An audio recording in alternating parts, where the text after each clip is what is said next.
Hello again. I want to talk a little bit about fire steels, sometimes called fire flash, ferrocerium rod, ferro rod, all kinds of names for them. Ferrocerium rod makes a whole deal of sense. They are made from a material called ferrocerium. So that is this bit, if I can get one up there, that's this bit of your fire steel. Ferrocerium comes from the two main materials used in the construction, so iron, which is the ferro part of the name, and cerium, which is the cerium part of the name. So cerium is a rare earth metal. There are some other rare earth metals that go into these as well, and the quantities that the manufacturer puts into them can manifest itself in two ways. One is how hard or soft the material is, the other is the temperature of the sparks that these things produce. So it is worth saying that not all fire steels are equal. There are some out on the market that are very, very good. There are some on the market that aren't very good at all. So I just wanted to look at a few things that you might want to consider when you decide to buy your own fire steel. So I'm going to tip these out and make it easier. I've got a bunch of them here and a few oddities as well. So that's a magnesium block, a blast match, another blast match. So first up, in terms of this thing of is the metal harder or softer? To an extent that probably is a personal choice. The big difference it's going to make is how easy it is to shave off scrapings from your rod. I find these softer ones to be much easier to shave those bits off. This one, this is probably, or definitely in fact, a harder material, and it is a little more difficult to shave off the parts of the ferrocerium there. Other things that are different, so we've got a whole host of different sort of strikers going on here as well. So I just hold a few up for you to see. Three different ones.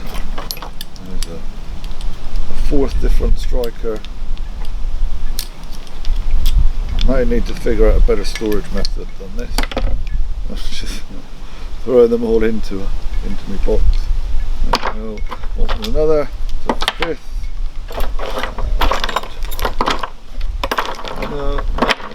None there with a hacksaw blade this time. Sometimes you often find them with a hacksaw blade on as well. So this, obviously a serrate edge, not massively effective I don't find. This one, we've got a little serrate edge on the end there. We've also got a burr, which you're not going to be able to see, but I can feel with my thumbnail. There's a little burr on the outside. That's the bit that's going to give us a spark with this type of fire steel. This one, this is pretty much all burr. So the striker on this is tungsten, so it's really sharp and does take big chunks off. This one, again, burr going all the way around, so on the underside, on the end, and on that side. That gives you a big advantage, this kind of striker in fact. This one, because the burr is only on one side of your striker, you can get some sparks coming off that way. If you're left-handed, it becomes a little bit more difficult to use. You can make up for it though with the bottle opener. This one, left-handed, right-handed in fact, or left-handed. Either way it's going to work. Similarly with this. Although it tends to take big chunks off the material. These ones, this kind, I'm not a big fan of at all. It does helpfully tell you which side is up, so it's written on there, and that is an important consideration. So lots different types of material in the ferrocerium part, different kinds of strikers to go with them. Quite often when you're looking at the marketing material around a fire steel, it'll say things like good for 1,000 sparks, good for 2,000 sparks, that kind of thing. So what they're meaning there is you can do this 1,000 times, 2,000 times. That isn't the most important information though. The important information is how hot are those sparks, because it doesn't matter if you can get 10,000 sparks from your fire steel if those sparks aren't hot enough to actually light anything. So if it isn't saying on the packaging how hot the sparks are, you probably want to give it a miss. These ones, I like these, they're from Light My Fire. I have no association with Light My Fire as a company, I just like them as a fire steel. These are giving you sparks at just shy of 3,000 degrees. So you're going to be able to light pretty much anything that you come across out there in terms of natural tinders with one of these. Other things you might want to consider, I guess, colour.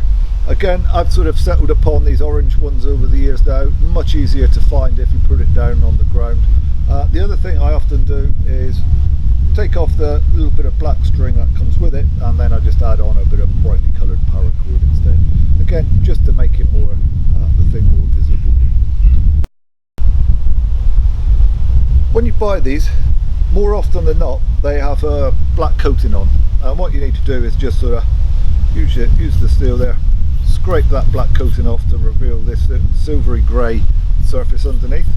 I've seen a couple recently that people have bought on eBay, Alibaba, that kind of thing, where what looks like a whole piece of ferrocerium in the photo turns out to be a piece of black plastic with just a very thin ferrocerium rod running down the edge of it. So just kind of beware of that one.